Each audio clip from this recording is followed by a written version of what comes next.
Mikhail Tal can't seem to help himself. He always looks for sacrifices. This game starts with an opening that isn't a quick attacking opening like an open Sicilian. It's a little more calm and positional, but Tal cannot resist when the opportunity presents itself. He strikes. This is a very nice game. He played against Michael Steen in 1975 in Moscow. Grandmaster Steen is from Great Britain.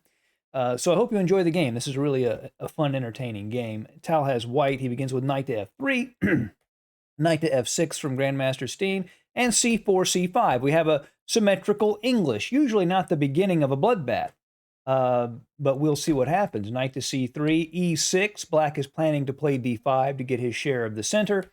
Now g3 to find Keto the light squared bishop.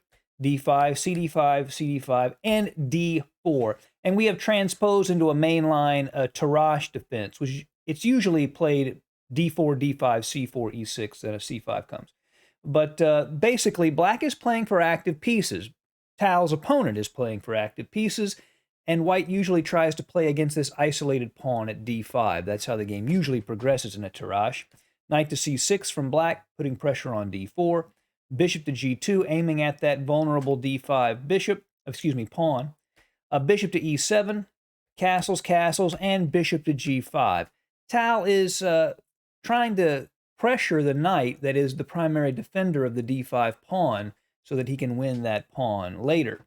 cd4, knight d4, and h6, giving the bishop a choice. Tal could take on f6, but after bishop f6, knight b3, d4, black seems to have a decent position. The knight can go to d5, but after rook to e8, hitting e2, he seems okay. So Tal instead avoids that and plays bishop to e3, supporting the knight on d4, and now rook to e8, allowing the bishop on e7 to hide away at f8, but also aiming at this e2 pawn. One of black's ideas in the Tarrasch is to put as much pressure on e2 as possible, get that pawn to advance, and then maybe make a sacrifice on e3. Tal plays queen to b3, aiming at the d5 pawn, attacking it 3 times. So black plays knight to a5 to kick the queen back. The queen goes to c2, and now bishop to g4, aiming at the e2 pawn. Again, attacking e2 is a common theme for black in the Tarrasch. So Tal puts the question to the bishop at g4. Which way are you going to go? If the bishop had gone to h5, then he might jump in with knight to f5, and that f5 square is going to be key for Tal as the game progresses. So instead, the Grandmaster retreats the bishop to d7 so that he can keep some control over the f5 square. Tal just continues to centralize, puts the rook opposite the queen, puts more pressure on that d5 pawn, rook to c8, playing to the open file. And here, Tal goes ahead and plays knight to f5. The knight is quite powerfully posted on f5, and he probably would have been happy if black had taken it with a bishop. That would have given him the bishop pair and play against an isolated pawn. And Grandmaster Steen does not want to do that. So he plays bishop to f8. But that allows Tal to actually win the pawn at d5. The question is, does black have enough counterplay to make up for getting that pawn? We usually don't see Tal grabbing the pawn and then his opponent getting the counterplay. The right move for black here was to go ahead and take that nice bishop. And after rook takes d5, knight to c4, black does probably have sufficient counterplay for the lack of a pawn. But Grandmaster Steen instead plays rook to e5, putting pressure on the bishop at d5 and the knight at f5. That turns out to be a mistake, however. Can you see Tal's next move taking advantage of this error? That's right. He plays knight takes h6 check. A very powerful shot, and all that positional chess is right out the window, and it's time to attack. And obviously the king can't go to h8 because the knight would just fork and win the queen.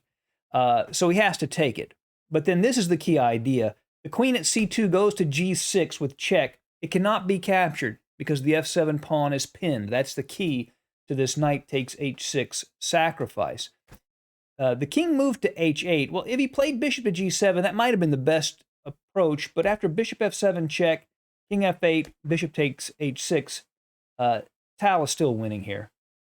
So instead, he plays the king to h8, and now bishop takes f7. And notice something very important. If this knight were not on f6, he could just play queen to g8 mate. And this is important in the following moves. Tal knows that if he can just distract that knight, he has a mate. And that determines a lot of his moves here. Black plays rook to c6, placing it opposite the queen. And here, Tal plays rook to d5, again, wanting to distract this knight. If this rook takes, then this knight can take, and then massive pressure on the f6 knight. Turns out that was a mistake. Hard to believe. The best move here was bishop takes h6, and after exchange of bishops, queen takes knight h7, queen to f4. White is clearly better after rook to e7 and knight to d5. Threatening the rook, queen to d4 check is being threatened, and white is just winning. But after rook to d5, Grandmaster Steen had one move that would get him back in the game, and that move would have been rook takes e3, a very powerful exchange sack. After fe3, bishop g7, rook to d3, queen to e7, the knight is coming to c4, and black has sufficient compensation for the material. But after rook to d5, he plays a more natural move, queen to e7, and that allows Tal to get right back into the game with this powerful idea, bishop to d4. Remember, he wants to put as much pressure on this f6 knight as he possibly can. So the rook can't just move. It's just not possible. Knight to c4. And now, how does he push this rook away so that this bishop can't be contained? f4. That's the real blow. If he were to say take on d5, queen to g8 mate. He doesn't even have to wait for the knight to move because the knight is pinned by the bishop at d4. It would be an immediate mate, so that rook can't take there. So he has to play bishop to g7 and just submit to the loss of material. Bishop takes rook, knight takes e5, rook takes e5, queen to f8. And black has a little counterplay here, but not quite enough. After the bishop retreats, he has an interesting move here, knight to g4, revealing an attack on the queen from the rook at c6, and the knight is protected by the bishop, so the queen can't take it. So if he would just take here, rook takes queen. So Tal plays queen to d3, knight takes e5, fe5, and in this position, he is up 3 pawns. But black still plays on. Queen to c5 check, king to h2. Now Tal is attacking the bishop at d7, so that bishop moves to e8. e6, rook to d6, and queen to e4.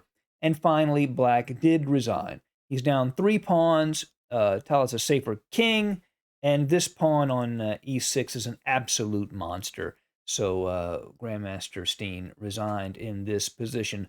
Tal could not help himself. He started off positionally, but at the end, it was still old sacrifice, the sacrifice for the win. Hope you enjoyed the game. See you again soon at Chess Dog. Goodbye.